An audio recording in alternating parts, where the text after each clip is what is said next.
Masechet Nazir, Daf Kaf Het Amud Bet, on va commencer la Mishnah qui est au bas de page. Nizrak alea ehad min adamim, eno yachol le'afer. Rabbi Akiva Omer, afilu nishchata alea achat mikol habehemot, eno yachol le'afer.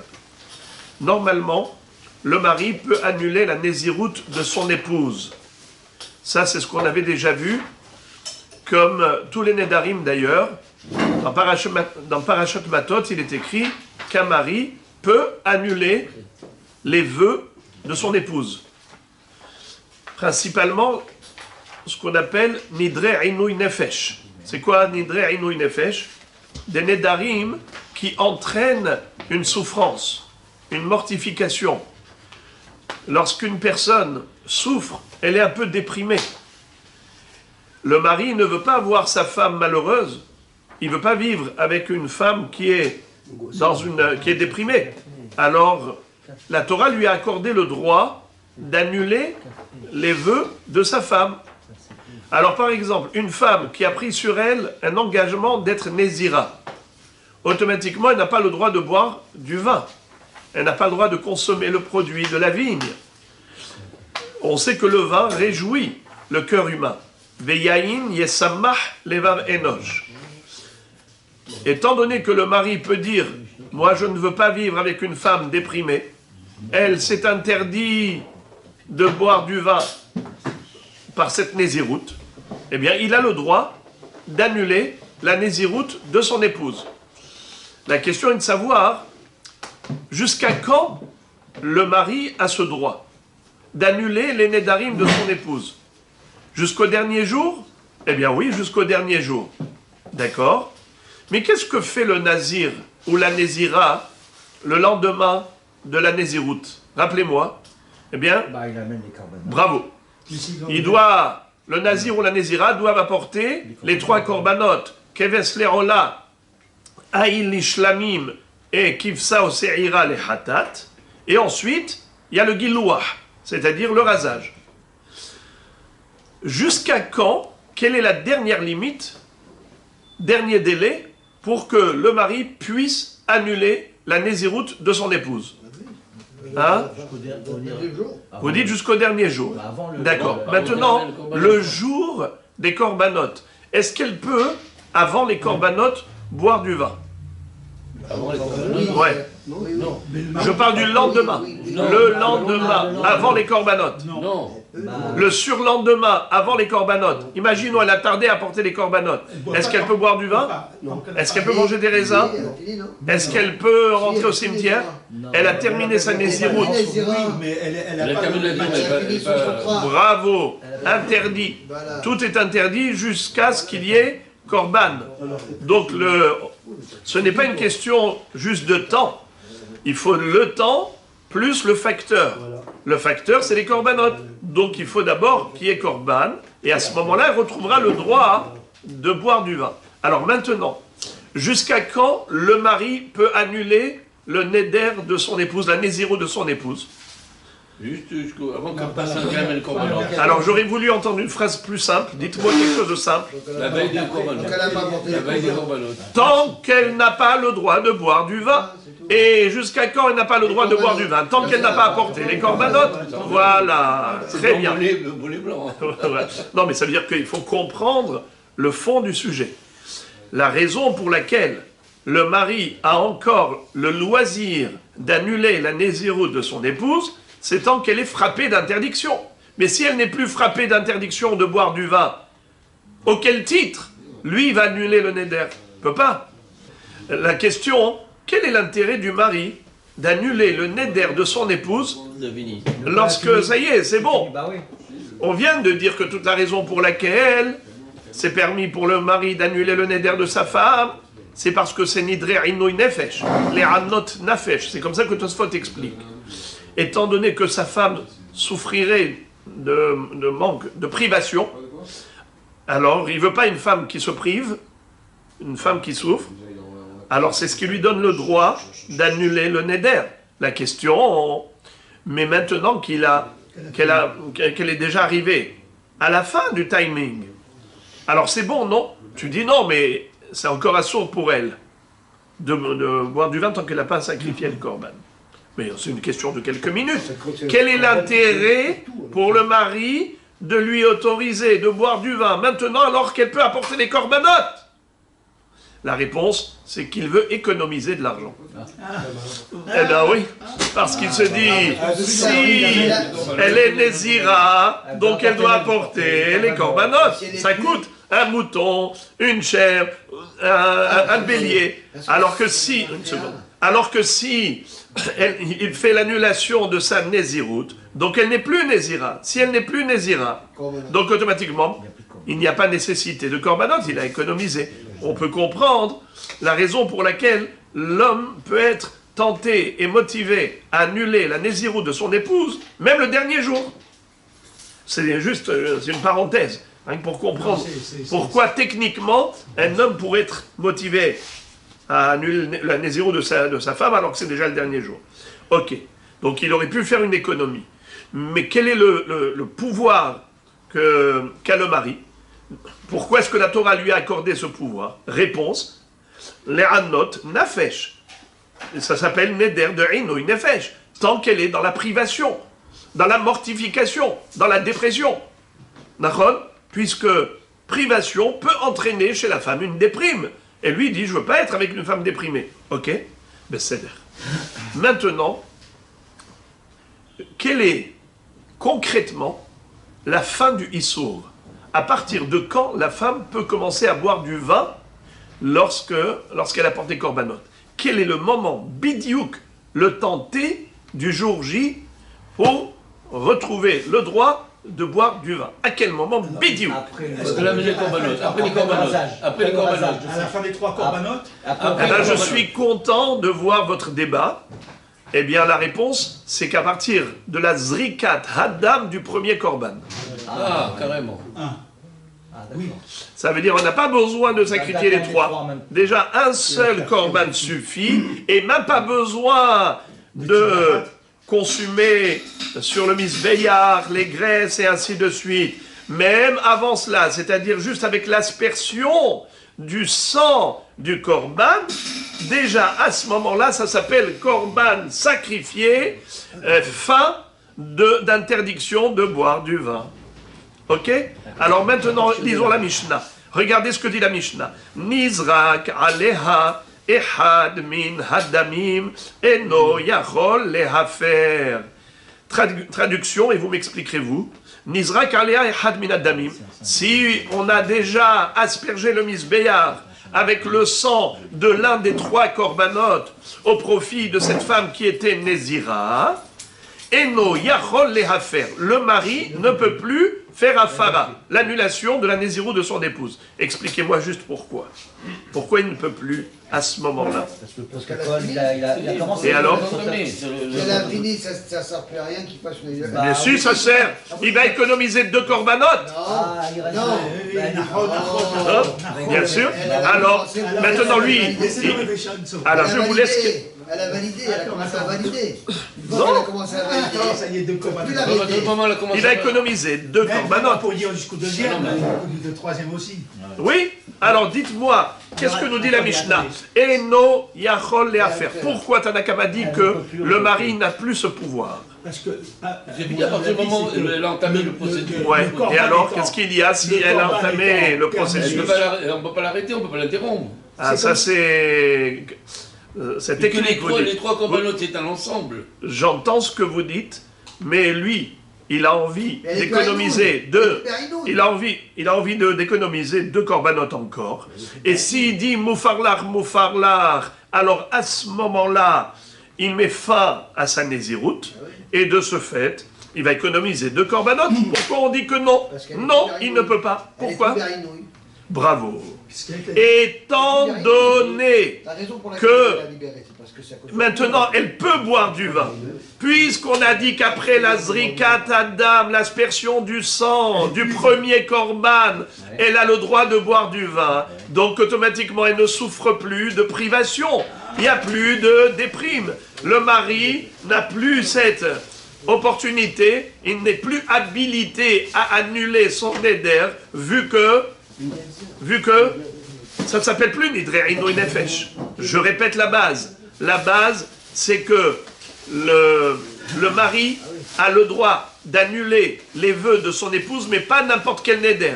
Uniquement les Nedarim qui rentrent dans quel cadre? Répétez les deux mots. Inouï Nefesh. Souffrance de l'âme. Privation. Alors cette privation, elle est de quoi? De la boisson du vin qui réjouit le cœur, n'est-ce pas? Alors maintenant, est-ce qu'elle souffre ou elle ne souffre plus? Elle ne souffre plus. Pourquoi elle ne souffre plus? Parce que dès qu'on a fait la Zrikat Adam du premier Korban, elle a le droit de boire du vin. Elle a bien un goût, ça va mieux. Étant donné que Nizrak Alea et Had Minad Damim, elle a le droit désormais de boire du vin. Donc maintenant, le mari ne peut plus faire Hafara parce que ça ne s'appelle pas Neder de Inouï Nefesh. C'est un Neder. Certes, il y a un Neder, mais ce n'est pas Inouï Nefesh. Donc il ne peut plus faire Hafara. Et par conséquent, il faut continuer, comme vous dites, continuer le processus, la procédure, à savoir les deux autres korbanot. Bonne question. Nous verrons dans la Gemara. C'est ça que j'ai compris. C'est C'est n'importe lequel. Eh bien, vous avez très bien déduit, bravo. En effet, il n'y a pas d'ordre. C'est pour ça que c'est écrit Ehad Minad Damim. Bien que nous verrons plus tard que l'Echatehila, il faut commencer par Korban Hatat.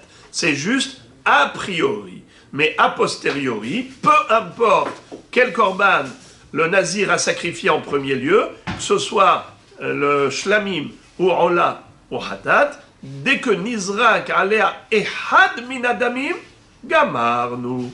Fin de Nézirut, autorisation de boire du vin, le mari n'est plus habilité à annuler le Neder. La Mishnah Daf Memhe nous enseigne Tiglahat Atahara Ketzad, Haya Mevi Shalosh Behemot, Hatat, Ola Ushlamim. ושוחט את השלמים ומגלח עליהם דברי רבי יהודה.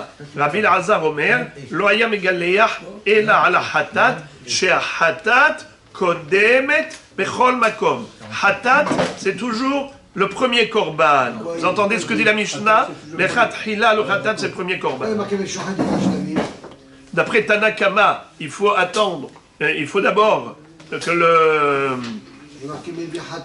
Megaléach, il faut d'abord qu'il y ait Shlamim. Tant qu'on n'a pas sacrifié les Shlamim, il n'y a pas de Giloah. D'après Tanakama. Et d'après Rabbi Elazar, c'est le Hatat qui est le facteur déclenchant le Giloah. Donc le Shlamim, c'est toujours le dernier. Ça dépend. Ve'im gileach alahat mishloshtan yatsa. D'abord, il y a le lechatchila, il y a le lekatrila, il y a le bediravad. Alors, lekatrila, lequel est en premier? D'après Rabbi Elazar, Omer lo haya megaleach ela hatat she hatat kodemet makom, car toujours le hatat est le premier. Donc le gilouar se fait après hatat. Et l'autre dit que non, il faut absolument qu'il y ait eu shlamim. Maintenant, la Mishnah nous dit, mais bedi'avad a posteriori, im gileach alahat mishloshtan. Yatsa. Ok. Maintenant, revenons au sujet principal. Est-ce que le mari est habilité à annuler la nésiroute de son épouse une fois que il y a eu Zrikat Adam du premier korban? Réponse, il ne peut plus. Pourquoi il ne peut plus faire la hafara? Étant donné qu'elle n'est plus frappée d'interdiction. Donc si elle n'a plus d'interdiction de boire du vin, donc c'est plus Inouï Nefesh. Alors auquel titre il va pouvoir annuler son éder? Rabbi Akiva Omer, Afilu nishhata aleha ahat mikol abehemot, eno yachol lehafer. Pour Tanakama, c'était la Zrikat Adam qui était le facteur, n'est-ce pas? Car tant qu'il n'y a pas eu aspersion de sang, il n'y a pas eu encore de kapara. Et donc elle n'a pas le droit de boire le vin, car la Néziroute n'a pas pris fin. Rabbi Akiva dit, ok, c'est vrai que l'aspersion du sang est l'élément de kapara, mais malgré tout, moi je dis que si juste il y a eu shhita de ahat mikol abehemot, de l'une de ces trois bêtes, et on verra dans la Gemara à laquelle des trois bêtes Rabbi Akiva fait allusion, et quelle est la raison pour laquelle il dit Eno yachol lehafer. Ça veut dire, d'après Tanakama, il faut que le sang du korban soit déjà aspergé. Comme on le sait d'habitude, c'est quoi le principal quel est le ikar, quel est l'essentiel d'un sacrifice? Qui peut me rappeler? Zrikat Adam, l'aspersion du sang sur les angles du misbéach. Ça, c'est l'essentiel. Une fois qu'il y a eu Zrikat Adam, on a eu la kapara. D'accord? Retenez cela. Donc c'est pour cela que Tanakama nous a dit que dès qu'il y a eu l'aspersion du sang du premier korban, n'est-ce pas? De l'un des 3 korbanotes, alors finish. C'est la fin de la Nézirut, parce qu'elle a eu la kapara. Maintenant, Rabbi Akiva, qu'est-ce qu'il te dit? Même avant l'aspersion du sang, le mari ne peut plus faire la hafara. Et pour quelle raison? Pourtant, il n'y a que la Zrikat Adam qui est la kapara. Alors on verra bien dans la Gemara Be'ezrat Hashem. La Mishnah continue et nous dit Bame devarim amurim betiglahat atahara aval betiglahat atum'a yafer shehu yachol lomar ifshi be'isha menouvelet. Quand est-ce que l'on dit que la Zrikat Adam du korban enlève au mari son droit d'annulation de la Nézirut? C'est seulement lorsqu'il s'agit des corbanotes de la clôture, des corbanotes de clôture, c'est-à-dire à la fin de la Nézirut. Tandis que lorsqu'il s'agit des corbanotes de Toum'a, c'est quoi le korbanot de Toum'a? On le sait qu'un nazir qui est entré au cimetière ou qui était au contact d'un mort, eh bien toute sa Nézirut est annulée. Ve'ayamim arishonim yiplou.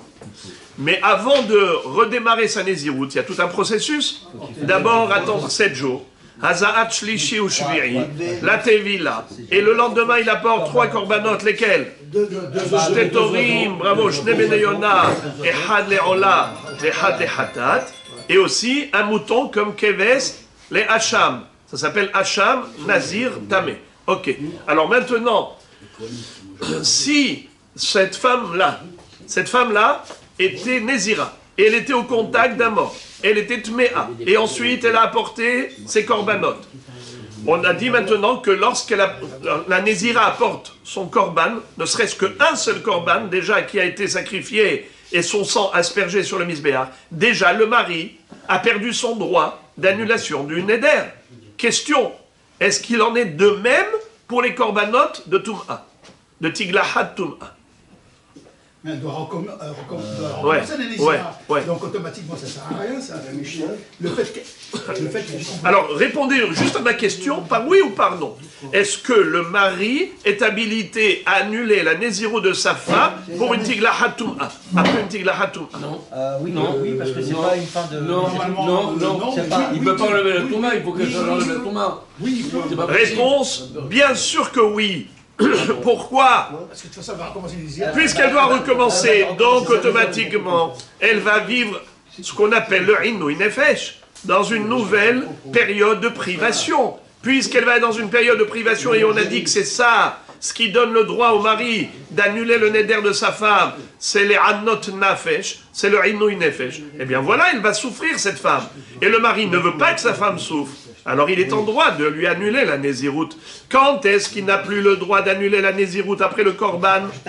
C'est seulement le Korban Tahara, Tiglahat Tahara. Mais si c'est des Korbanotes de Tiglahat Toum'a, il est toujours en droit d'annuler la Nézirut, puisque elle est dans une situation de Inouï Nefesh. Relisons la Mishnah. Bame devarim amurim betiglahat tahara. Rabotai. Toujours, le mot Tiglahat, dans la Seret Nazir, quand on parle de Tiglahat Tahara ou Tiglahat Toum'a, ce n'est pas juste le rasage stricto sensu. Le rasage avec tout ce qu'il comprend, c'est-à-dire les corbanotes qui précèdent. D'accord?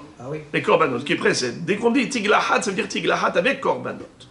Alors il te dit, quand est-ce qu'en effet, le mari n'a plus le droit d'annuler le neder de sa femme? C'est après la Zrikat Adam du premier korban, mais seulement des korbanotes de Tiglahat Tahara, mais pas des korbanotes de Tiglahat Toum'a. Pourquoi? Parce que Yafer, à ce moment-là, il peut annuler la Nézirut, car elle va vivre une privation. Chez Areu Yachol Lomar, I Ifshi Beisha Menouvelet. Je ne veux pas une femme qui est Menouvelet. Que veut dire ici Menouvelet? Ah, bon, c'est dur le mot. Ouais. Très dur. Alors, qu'est-ce que cela veut dire?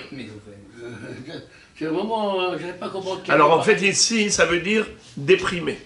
Parce que, puisqu'elle va être dans la privation de vin, et on a déjà dit que le vin, c'est ce qui réjouit le cœur humain, et elle est devenue Nézira, elle s'est interdit la boisson du vin. Donc, c'est comme si cette femme-là, elle vit dans une contrainte, dans un moral à zéro, de privation, de mortification, de Inouï Nefesh. Et lui peut dire, je ne veux pas une femme qui est Menouvelette, une femme qui est déprimée. C'est ce qui lui donne le droit d'annuler sa Nézirut. Rabbi Meir Omer, il y a ceux qui disent Rabbi, qui enlèvent le mot Meir, mais d'autres Rishonim, oui, ils lisent Rabbi Meir. Alors on va lire Rabbi Meir. Rabbi Meir Omer, Af betigla hatatahara yafer, shehu yachol lomar, ifshi be'isha megalahat. Rabbi Meir, il est cholek sur Tanakama. Normalement, on dit Stam Mishnah Rabbi Meir. Qui est l'auteur des Mishnayot quand on n'a pas cité l'auteur? En général, c'est Rabbi Meir. C'est pour cela qu'il y a ceux qui effacent le mot Meir dans la dernière chita de la Mishnah et ils laissent juste Rabbi. Pourquoi?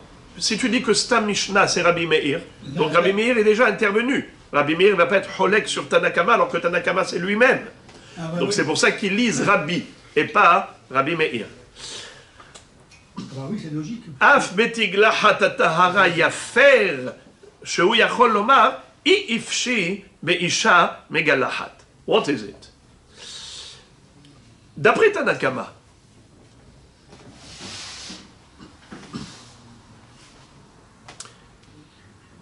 le mari ne peut plus annuler la Nézirut de son épouse à partir du moment où elle a le droit de...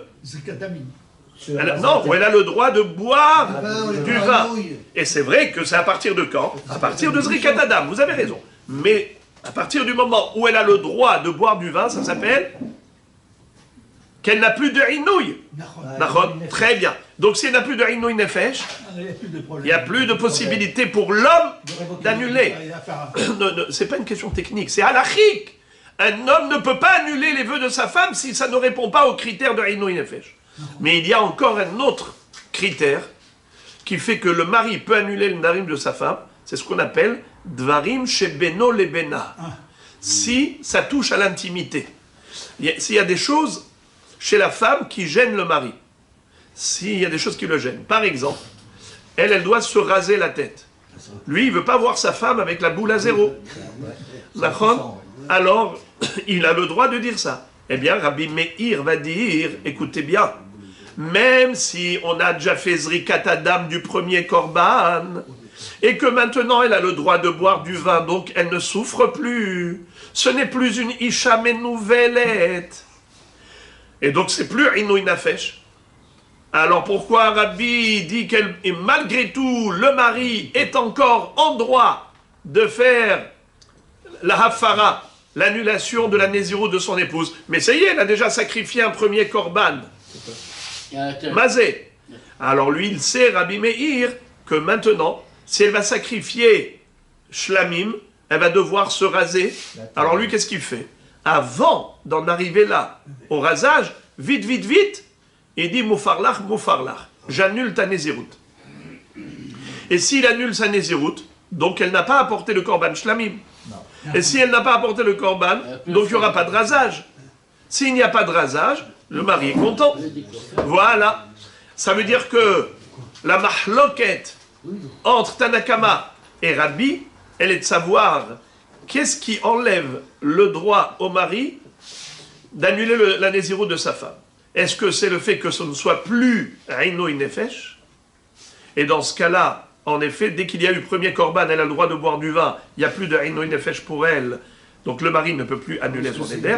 Tandis que Rabbi Meir va dire, non, non, non, il y a un autre facteur. Il n'y a pas que le critère Inouï Nefesh qui donne le droit au mari d'annuler les Nedarim, mais aussi le critère de l'intimité. Et si ça me gêne qu'elle soit rasée, eh ben, moi j'annule sa Nézirout. Même après le premier Korban, il annule sa Nézirout. Donc il procède à ce shlamim et tout. Il fait l'inverse de ce qu'il devait faire. Ça veut dire que, après, une fois qu'il va annuler sa Nézirout, on ne pourra pas continuer les Korbanot. On va arrêter net les Korbanot. Le premier, c'est quand Adam il l'a fait. Ça y est. Oui, Nahon. Et après le reste, c'est. Nahon, c'est annulé. Alors, regarde, juste. D'abord, je voudrais vous poser la question légitime à laquelle Agmara donnera une explication très belle. Comment se fait-il que Tanakama n'a pas tenu compte de ce facteur? De quoi? Du premier, On le sait que les deux critères sont vrais. Le mari a le droit d'annuler pas tous les vœux de son épouse, uniquement ceux qui répondent aux critères de Inouï Nefesh et ceux qui répondent aux critères de Dvarim Shebeno Lebena. Tanakama a parlé de Inouï Nefesh, Rabbi parle de Dvarim Shebeno Lebena. Je ne comprends pas. Pourquoi ils n'ont pas mis leur violon en accord? Puisque les deux sont d'accord que d'après la Torah, le mari est en droit d'annuler cette catégorie de Nedarim et cette catégorie de Nedarim. Alors comment il peut y avoir une mahloket dans la Mishnah? La première annulation, c'est par rapport à sa femme. Parce que, les deux, c'est par rapport à sa femme. Seulement. La deuxième, le fait de se raser la tête, ça repousse plus, c'est plus son intérêt. Oui, et bien les deux sont vrais. Entre lui, entre elle et lui. Les deux sont vrais. Un mari, il a le droit d'annuler les Nedarim de Inouï Nefesh de sa femme. Il a aussi le droit d'annuler les Nedarim de Beno les Bena. Alors pourquoi est-ce qu'il y a une marloquette? Il devrait être d'accord. La Gemara dit, même si elle fait la boule à zéro, d'après Tanakama, ce n'est pas gênant. Pourquoi? Parce qu'elle peut mettre une perruque. Alors, regardez. Maintenant, si vous dites la perruque, pourquoi donc Tanakama n'est pas d'accord? Si vous dites que ce n'est pas... Regardez. C'est-à-dire que, plutôt, Tanakama dit, ce n'est pas un facteur, ce n'est pas un critère. Pourquoi? Elle peut mettre une perruque. Alors pourquoi Rabbi a dit, non, moi je ne veux pas une femme qui se rase. Mais tu as une perruque, Maïch Patlecha. Vous avez vu comment il a réagi? Refaites ce que vous avez dit. Bravo. C'est ce que dit la Gemara. La Gemara dit, ça le dégoûte. Pourquoi? Parce qu'il se dit, moi je veux pas ma femme avec les cheveux d'une autre femme. Péanochrit. Vous imaginez? Déjà dans la Gemara, on a ce débat de Péanochrit. Et même dans la Mishnah Maseret Shabbat, on nous parle déjà de la perruque. À savoir, est-ce que Shabbat, une femme a le droit de sortir à l'extérieur avec une perruque, vu que normalement il y a beaucoup de bijoux que la femme n'a pas le droit de mettre à l'extérieur dans le Reshtarabim de peur qu'elle enlève, qu'elle retire et qu'elle montre à sa copine, et ainsi de suite. Mais Père Nochrit, oui, elle peut mettre, parce que c'est sûr qu'elle ne va pas retirer la perruque de sa tête pour montrer à sa copine. De ce fait, c'est moutard, Shabbat, de sortir avec une perruque. En tout cas, vous voyez ici que ce débat-là de perruque, ce n'est pas l'invention du 21e siècle. Merci, bien sûr, et nous, les féchitiens, quoi? Eh bien, c'est écrit dans la Torah. Les Hanot Nafesh. Mais le souffle de quoi, là? Ah, eh bien, c'est qu'elle se prive de vin. Elle se prive de vin. Ça la dérange. Parfois, on n'a pas besoin de boire du vin. On n'a pas besoin, on ressent pas la nécessité. Mais à partir du moment où tu dis à la personne, tu n'as pas le droit, c'est là où elle se sent privée du coup, c'est comme une prison psychologique. Ça veut dire que je peux, par exemple, le jour de jeûne, il vous arrive parfois d'être tellement occupé par le travail, vous ne mangez pas. Mais vous ne vous rendez même pas compte. Le temps a passé, vous n'avez pas mangé. Mais le jour de jeûne où on vous dit interdit de manger, alors depuis le matin, vous avez déjà mal à la tête. C'est psychologique. Alors, la femme, pour elle qui ne boit pas le vin parce que c'est un engagement de Nézirout qui lui interdit la boisson du vin et le produit de la vigne, ça c'est Inouï Nefesh et ça donne au mari le droit d'annuler la Nézirout de son épouse. Nouvelle, la Gemara s'il vous plaît. Matnitin de lo que Rabbi Eliezer, de Rabbi Eliezer, ha'amar tiglachat me'akevet, וכיוון דלא גילחה, אסירה בחמרה, וכיוון דהתלך ניבול, מציא מפר. La Gemara fait un constat. Et elle dit, notre Mishnah ne fait pas l'unanimité. Il y a un Tana qui n'est pas d'accord avec notre Mishnah. Il se nomme Rabbi Eliezer. Lui, il a dit que le Nazir n'a pas le droit de manger du raisin ou boire du vin après la Zrikat Adam du premier Korban. Pour Rabbi Eliezer, il faut carrément le rasage. Tant que le Nazir ne sait pas raser la tête, eh bien, il n'a pas le droit de boire du vin.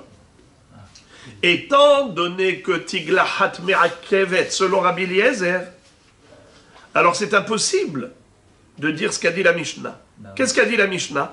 À partir de quand le mari n'a plus le droit d'annuler le neder de sa femme? Dès qu'il y a eu Zrikat Adam du premier Korban. Pourquoi? Quelle est la raison? Parce qu'il n'y a plus de Rinouï Nefesh. Pourquoi il n'y a plus de Rinouï Nefesh? Parce qu'elle peut boire du vin. Mais Rabbi Eliezer qui dit qu'elle ne peut pas encore boire le vin, tant qu'elle ne s'est pas raser, donc elle est encore frappée d'interdiction. Donc elle a encore le Rinouï Nefesh. Donc le mari a le droit d'annuler à ce moment-là le neder de sa femme. Tosfot disent, bien que c'est une histoire que de quelques minutes. Pourquoi? Parce que c'est quand qu'elle va faire le rasage? Le jour même. Après le korban, shlamim, on va raser la tête. Et la chevelure sera mise dans le feu en dessous de la marmite du korban shlamim. Alors donc, c'est quoi? C'est une histoire de quelques minutes. Tosfot disent, Afal gav de l'omitzera et la shata purta. Bien que cette interdiction, ce inouï nefesh, ne va durer que quelques temps, encore une petite période, 1 heure, 2 heures maximum. Alors quoi, pour ça, tu vas donner le droit au mari d'annuler la néziro de sa femme, juste pour qu'elle soit permise immédiatement de boire du vin, et pas dans 2 heures? Ça veut dire, Rabotai, que les souffrances, en fait, même la plus petite des souffrances est une souffrance. La Gemara dit par exemple, Adechan tachlit haïsurim. Qu'est-ce qu'on appelle souffrance?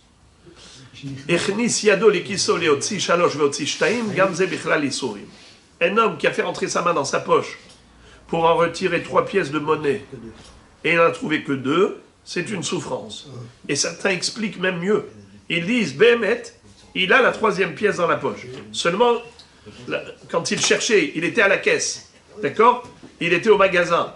Et alors, le caissier lui dit, ou la caissière, monsieur, voilà, il faut payer tant. Alors il fait rentrer sa main dans la poche, il fait sortir de l'argent, mais il n'y a pas la pointe.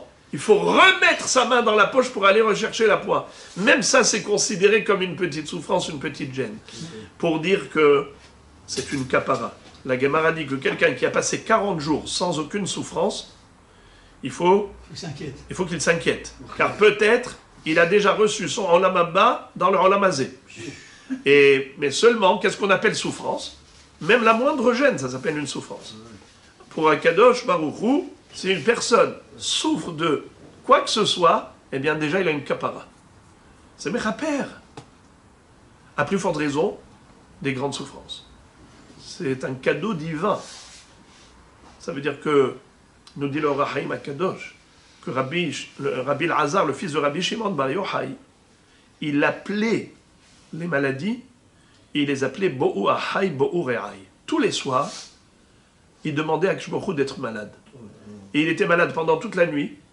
Son corps était plein de lésions purulentes, jusqu'à ce que sa femme devait changer tous les matins 60 draps qui étaient imbibés de sang et de pu. Et le matin, qu'est-ce qu'il disait? Hachem, guéris-moi, parce que je dois aller étudier la Torah. Et l'étude de la Torah nécessite lucidité d'esprit. Donc s'il est souffrant, il ne pourra pas. Donc en journée, il étudiait la Torah et le soir, il demandait à Dieu les souffrances. Mais le Rahaim Akadosh dit, comment il les appelait ces souffrances? Mes frères et mes amis, Bo'u Ahai, Bo'u Re'ai. Parce que lui, Rabbi Elazar Bar Shimon, connaissait l'importance de ce que c'est que Isurim, qui est Asher Ye'ehav Hashem Yochiach, Uch'ab et Ben Yirtze. Akadosh Baruch Hu, il envoie des épreuves aux personnes qui l'aiment.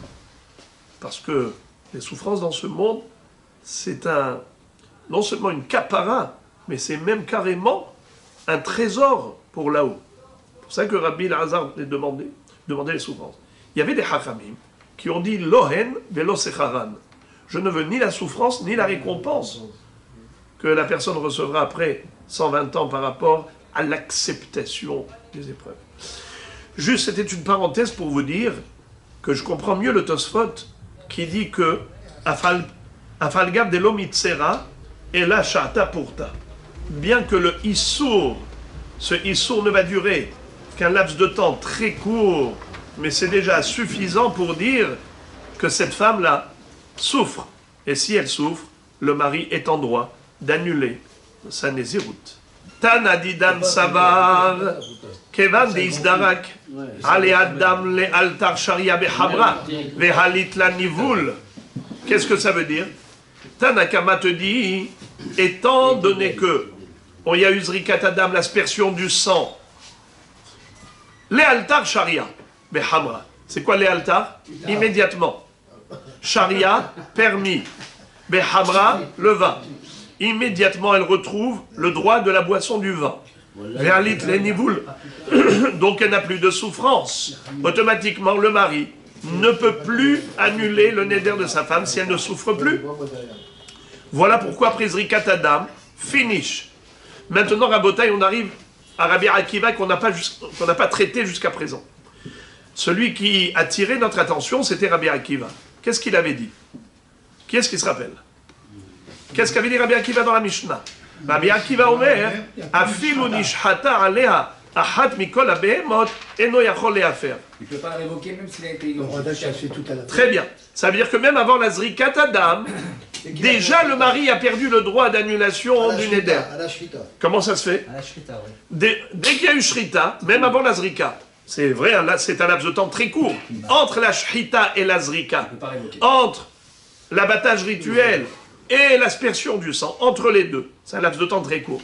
Mais pour Rabbi Akiva, même avant l'aspersion du sang, à partir du moment où il y a eu Shrita, finish, le mari ne peut plus annuler. Alors que d'après Tanakama, tant qu'il n'y a pas eu aspersion du sang, le mari peut encore annuler le neder. Quelle est la raison de la marloquette? Alors, Tanakama, on a compris. Pourquoi Tanakama? On a compris. Parce qu'en effet, selon lui, selon Tanakama, tant que cette femme ne peut pas boire du vin, eh bien, ça s'appelle Neder Inouï Nefesh. Et quand est-ce qu'elle pourra boire le vin? Qu'après la Zrika. Donc pour Tanakama, même après la Shrita, le mari peut encore, puisque elle n'a pas encore le droit de boire du vin. Alors pourquoi Rabbi Akiva dit que la Shrita, c'est le facteur déclenchant la fin du droit du mari? C'est-à-dire que dès qu'il y a eu Shrita d'un korban, ça y est, finish. Le mari ne peut plus annuler. Mais pourquoi pas? Elle est encore dans une situation de Inouï Nefesh. La réponse, Rabbi Akiva Savar, Afilu ishtahitat behema eno yachol lehafer, mishum hefsed kodashim. Qu'est-ce que ça veut dire? Rabbi Akiva dit, excuse me, s'il y a eu une shrita de korban, maintenant, qu'est-ce qui va se passer? Le mari va annuler le neder de sa femme. Et qu'est-ce que tu fais avec le korban? Rien du tout. Tu vas devoir le faire sortir et le brûler en dehors du Beth Amikdash. C'est-à-dire que tu vas le jeter en quelque sorte. Ça veut dire que ce korban, tu vas lui causer une disqualification. Ça s'appelle Mevi Kadashim Lebet Apsoul. Je répète en français. Si le mari annule la nésiroute de sa femme, après la shrita du korban, avant la zrikat adam, on ne pourra plus faire la zrikat adam. Car étant donné que le mari a annulé sa nésiroute, tu vas faire quoi? Zrikat adam de quel korban? De korban nésiroute, mais elle n'est pas nésira. Est-ce que c'est possible? Alors, c'est la raison pour laquelle Rabbi Akiva dit, faut pas laisser le mari faire une chose pareille. C'est-à-dire que Bemet Minatora, étant donné que ça s'appelle Inouï Nefesh, le mari était habilité à faire la hafara. Mais Hachamim ont dit non. Pourquoi les Hachamim ont interdit au mari de faire la hafara? Parce que ça s'appelle Mevi Kadashim, les bêtes absoles. Tu vas causer maintenant la disqualification du korban. Et au lieu de sacrifier le korban convenablement, tu vas devoir le faire sortir du Beth Amikdash pour le brûler dehors, comme tous les korbanotes qui sont disqualifiés. Alors, pour ne pas causer la disqualification du Korban. Voilà pourquoi les Hachamim ont dit, le mari, monsieur le mari, on ne te laisse pas faire la hafara de la Nézirut de ta femme maintenant. Dès qu'il y a eu Shrita, afin de continuer le processus du Korban de la clôture de Nézirut. À ce point-là, il a besoin de boire un verre de vin. Allez, Rabotaï, regardez s'il vous plaît la question de la Gemara. Matkif la Rabbi Zera be'amai, lizrok daman shelo lishman, veyatir basar ba'achila, milotanya, kifse atzeret, sheshahatan shelo lishman, o sheshahatan lifne zmanan, o leachar zmanan. Hadam izarek, ve'abasar ye'achel. ואם הייתה שבת, לא יזרק, ואם זרק, הוא רצה להקטיר הימורין לערב. Alors écoutez la question de la Gemara, combien elle est ingénieuse. La question de la Gemara sur Rabbi Akiva est la suivante. Pourquoi Rabbi Akiva considère que Hachamim doivent interdire au mari d'annuler le neder de sa femme? Parce que s'il annule le neder après la shrita du korban, il va entraîner la disqualification du korban.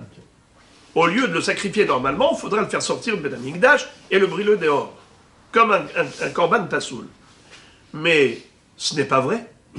On peut tout de même faire un autre korban que korban nazir, et comme ça, on ne va pas disqualifier totalement le korban. Regardez comment on peut lui changer juste le statut. Comment? On a une halakha, par exemple, de Shelo Lishma. Vous savez qu'un korban, quand on fait la shrita ou la zrikat adam, il faut que ce soit fait avec la kavana du korban en question. Si c'est un shlamim, le shohet ou le zorek adam doit penser, je le fais pour le korban shlamim. Ou rola, hatat, ainsi de suite. On doit toujours avoir la kavana adéquate. Quel est le din si le shohet ou le zorek adam ont eu une autre kavana? Ils ont changé l'objectif. Regarde, écoutez jusqu'au bout. C'est écrit dans la première Mishnah de Masechet Zevahim. Première Mishnah. Kol azvahim shenishhatu shelo lishman kesherim ela shelo alula be'alim leshem chova. Ça veut dire que dans l'absolu, le korban est kasher. Même si tu as changé d'objectif. Tu as pris par exemple un korban ola, tu as dit je le fais leshem shlamim. Ou shlamim, tu as dit je le fais leshem ola. Eh bien ce n'est pas grave. Simplement, c'est qu'il faudra apporter encore un deuxième korban. Mais le premier, il est sacrifiable. Ça veut dire qu'il n'est pas disqualifié. On n'a pas besoin de le faire sortir de Betamikdash pour le brûler dehors. Pas du tout. Il est totalement sacrifiable. Alors, pourquoi Rabbi Akiva a dit, tu veux savoir pourquoi il faut interdire au mari d'annuler la nézirut de sa femme après la shrita du premier korban? C'est parce que si il annule à ce moment-là la nézirut, on ne pourra plus faire zrikat adam. Et qu'est-ce qu'on va faire donc?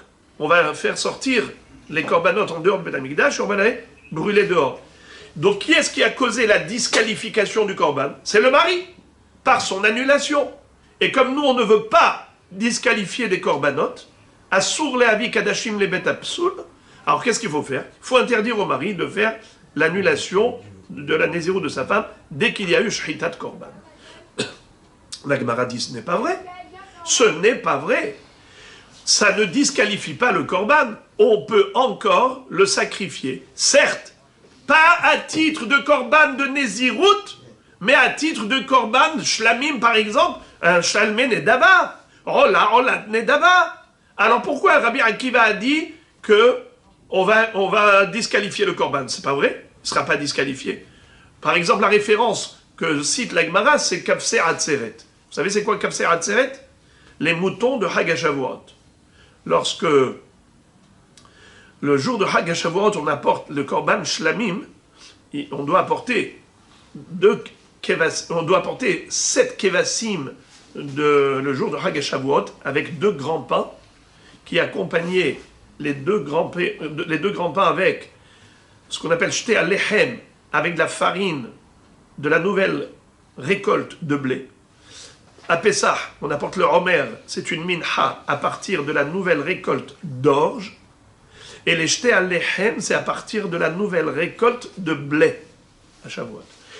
Mais c'est accompagné de moutons. Ces moutons-là, quel est leur statut? Est-ce que c'est Ola ou Shlamim? C'est Shlamim. D'ailleurs, c'est les seuls Shalmei Tzibour. En général, tout Shlamim, ça ne peut être que offert par un individu isolé. Tandis que le Tzibour n'apporte pas de Korban Shlamim. Le seul Shlamim du Tzibour, c'est Shalmei Atzeret. D'accord? Les kafsei Atzeret. Quel est le din si le shochet de ces kafsei Atzeret, il n'a pas eu la bonne kavana? Lisons.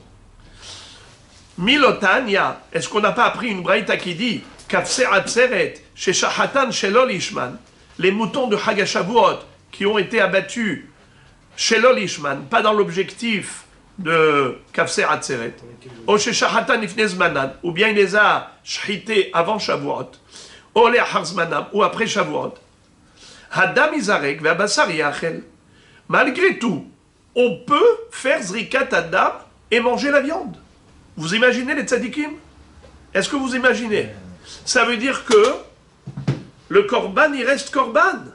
Alors pourquoi Rabbi Akiva a dit que il est disqualifié, on ne peut plus en faire un korban? C'est pas vrai. Juste d'abord, il faut continuer la suite de cette braïta qui dit Ve'im haïta b'shabbat lo izarek ve'im zarak urtza lektir imurin ha'erev. Si Hagashavuot tombe Shabbat, faut pas faire zrikat adam. Même si Béhémet dans l'absolu c'est kasher, faut pas faire zrikat adam.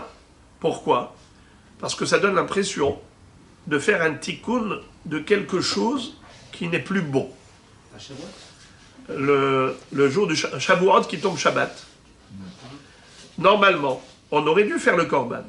Mais si... On fait le korban. Oui, mais maintenant qu'il n'a pas été shrité l'ishma, il n'a pas été shrité l'ishma le jour du Shabbat, ce korban. Donc c'est pas un korban de Hagashavuot. Tu fais pas un korban pendant Shabbat. Shabbat, on fait que les korbanot qui sont chova, comme le Olat Tatamid, le korban Moussaf. Mais si maintenant ça tombe Shavuot, à Shavuot qui tombe Shabbat, alors, dans ce cas-là, j'apporte aussi les kafsei Atzeret et je leur fais la shrita et je fais zrikat adam. Mais maintenant, qu'est-ce qui s'est passé? Il y a eu un incident. Lequel? C'est que le shochet de ces kvasim, au lieu de faire les shem kafsei Atzeret, il a fait les shem korban acher. Alors, quel est le din? On nous dit comme ça, dans l'absolu, le korban, il reste kasher. Mais si ça tombe Shabbat, il ne faut pas faire zrikat adam. Qu'est-ce qu'il y a de mal? Après tout, tu ne fais que asperger le misbéach avec du sang, ma'abaya. Alors, les Rishonim disent ici que c'est considéré comme un tikkun. Comme un arrangement. Exactement, comme une réparation. Pourquoi? Étant donné que ce korban, les khatchila, il ne faut pas le faire comme ça. Et maintenant que tu as fait avec une mauvaise kavana, tu l'as rendu non kifsei atzeret. C'est-à-dire que c'est plus le korban du jour. C'est stam un korban. Tu ne peux pas sacrifier stam un korban ce jour-là, d'accord? Alors, maintenant, quand tu vas faire la zrikat adam, c'est comme si tu faisais un tikkun d'un korban problématique. On ne fait pas de tikkun Shabbat. Comme par exemple, on ne trempe pas au mikvé un keli pendant Shabbat qui était tamé. Pourquoi? Parce que tu fais un tikkun. Tout ça, ça ressemble à un tikkun. Chachamim ont interdit tout ce qui ressemble à un tikkun. Bekitsur, qu'est-ce que nous disons ici, les amis? Ce que nous sommes en train de dire, c'est que nous voyons qu'il y a quand même une validité à ce korban. Et même quand ça tombe Shabbat, on a dit que les khatchila, il ne faut pas faire zrikat adam. Mais imaginons que le Kohen ne nous a pas écoutés, ou il a oublié, il a fait zrikat adam. Eh bien, Bedi Avad, ça marche. Regardez. Ve'im zarak, urtza, le'aktir imurin la'erev. Figurez-vous que ces moutons de Hagashavuot qui est tombé Shabbat, et on avait dit au Kohen de ne pas faire zrikat adam, et quand même il a fait la zrikat adam, par oubli ou sciemment, peu importe. Ça a été fait a posteriori. Bedi Avad, qu'est-ce qu'on fait? Eh bien, il est kasher.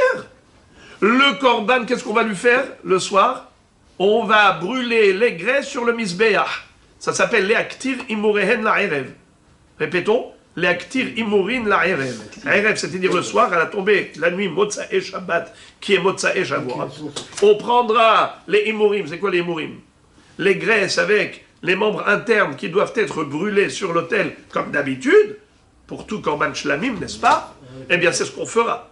Parce que vous le savez, que brûler les imurim sur le misbéach d'un korban, c'est pas obligé que ça se fasse dans la journée même. La zrikat adam doit se faire dans la journée. La shrita et la zrikat adam dans la journée. Mais la combustion des graisses, ça peut se faire même la nuit. Alors, en l'occurrence, où c'est Shabbat, c'est sûr qu'on va attendre Motzae Shabbat. On ne va pas brûler pendant Shabbat les imurim qui peuvent être brûlés Motzae Shabbat, surtout d'un korban comme celui-ci, qui n'est pas un Shalmei Atzeret. C'est pas Shalmei Atzeret, puisque le bonhomme, qu'est-ce qu'il a fait? Il a fait la shrita avec une autre kavana. Alors, question, pourquoi Rabbi Akiva a disqualifié le korban? Amré. Ils ont dit les Hachamim pour répondre à la question. Ide shahat ola ou shlamim achinami. Et la Chabemay askinan kigon shahat hatat beresha. Keditnan im gileah halahat mishloshtan yatsa. La réponse d'Agmara est mielleuse. Elle dit, en effet, Rabbi Akiva n'a pas parlé ni de ola ni de shlamim. Quand il a dit Im shahat ahat mehen, qu'est-ce que ça veut dire Im shahat ahat mehen? À quoi il faisait allusion? À hatat. Et nous avons une règle. Vous vous rappelez qu'est-ce que je vous ai dit tout à l'heure? Quelle est la première Mishnah de Masechet Zvachim? Qu'est-ce qu'elle dit? Kol hazvachim shenishhatu shelo ishmat kesherin, ela shelo alu la be'alim, leshem chova, chutz mehatat. Ah, il a fait. Bravo Rabbi Shimon, ça me fait plaisir. Alors, en effet, il y a une exception. Quand est-ce qu'on dit que même si la kavana du shochet ou du zorek adam n'était pas l'ishma, malgré tout ça reste kasher? C'est seulement pour korban ola ou pour korban shlamim, mais pas pour korban hatat. Et donc Rabbi Akiva, quand il a dit, une fois qu'on a fait la shrita, d'un korban, ça y est, c'est fini. Le mari ne peut plus faire la hafara de la néziro de sa femme. Parce que s'il fait la hafara, alors ce korban, il va être disqualifié. De quel korban il parlait? De hatat. Car shlamim et ola, il ne sera pas disqualifié. Il ne sera pas touché, on pourra l'offrir malgré tout. C'est vrai, mais pas pour hatat. Et bien lui, quand il parlait de ahat mehen, il parlait de ahat amiyuhedet. C'est hatat, qui d'ailleurs en général est la première à être sacrifiée. Et s'il le fait en premier, donc il n'y a plus de problème après, si hatat il est en premier. Oui, c'est la raison pour laquelle il ne peut plus être méfer. Mais s'il avait commencé par ola ou par shlamim, les amis, quel est le din s'il avait commencé par ola ou par shlamim? Est-ce que... Bravo! Même Rabbi Akiva serait d'accord que le mari peut encore annuler la nézirut de sa femme. Pourquoi? Parce que s'il a commencé comme premier korban ola et deuxième korban shlamim, il peut encore faire la hafara. Pourquoi? Et le korban est hatat. Ouais. Tant qu'il n'y a pas eu zrika. Frère, et les frères, uniquement s'il n'y a pas eu zrika. Mais s'il y a eu... Il n'y a eu que shrita, mais il n'y a pas eu zrika. Parce que s'il y a eu zrika, tout le monde est d'accord que ça y est, il a le droit de boire du vin. Et s'il a le droit de boire du vin, donc il n'y a plus d'imri nefesh. Tout va bien. Sauf si on dit, comme Rabbi Eliezer, qui dit que c'est le rasage qui met fin à l'interdiction du vin, ou bien si on va comme Rabbi qui a dit que même la perruque, on va voir ça tout de suite. Bamedvarim amorim betiglahat, tahara bal betiglahatum ayafer. Qu'est-ce que la Mishnah nous a dit? Im gileah.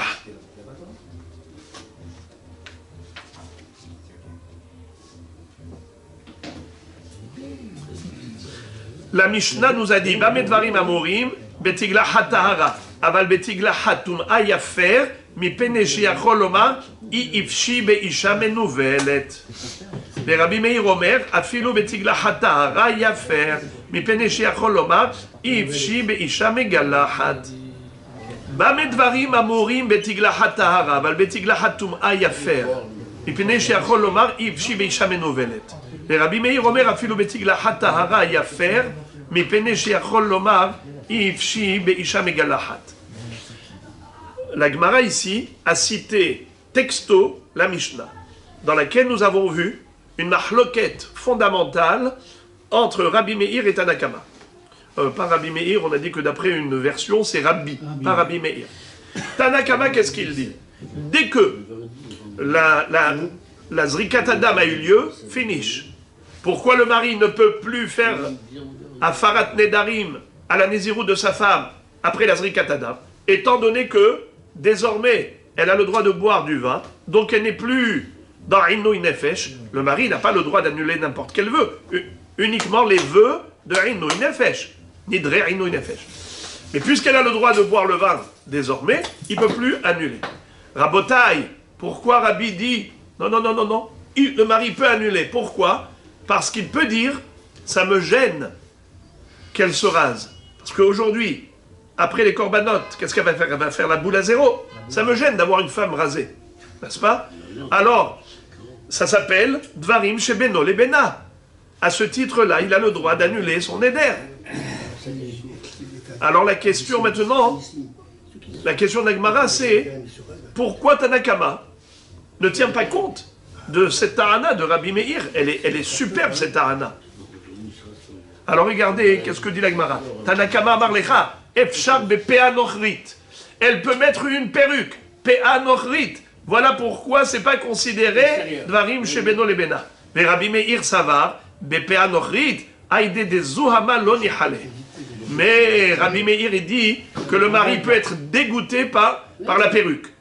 Et pourquoi le mari peut être dégoûté par la perruque? C'est pas les cheveux de la femme. Parce que ce n'est pas les cheveux de la femme naturelle, c'est les cheveux d'une autre femme, ça le dégoûte. Ça, c'est une explication. D'autres expliquent, comme le Meiri, il dit que ses propres cheveux, la femme, elle peut les laver et les brosser, les peigner facilement. Tandis que une péanochrit, si tu vas te mettre à brosser, ça va s'arracher, ça va tomber, donc ce ne sera pas du tout évident. Ce qui fait que il lavait beaucoup moins, il brossait beaucoup moins ses cheveux, ce qui fait que la saleté est restée collée, ça dégoûtait le mari. Voilà pourquoi, d'après Rabbi, ce n'est pas une solution, la péanochrit, vu que ça peut dégoûter le mari. Alors, soit l'explication que ça peut dégoûter le mari parce que ce n'est pas bien brossé, ce n'est pas bien peigné, soit que ça dégoûte le mari parce que il veut les cheveux naturels de sa femme et pas les cheveux d'une autre femme, ce qu'on appelle une perruque étrangère, Pe'an Nochrit. Donc voilà à la fin du sujet, et ce qui automatiquement nous renvoie à tout le débat de nos jours. Est-ce que il faut mettre un kissouille foulard ou bien même une perruque est permise? C'est le grand débat aujourd'hui, le monde séfarade, le monde ashkénaze, et même dans le monde séfarade, les deux chitotes.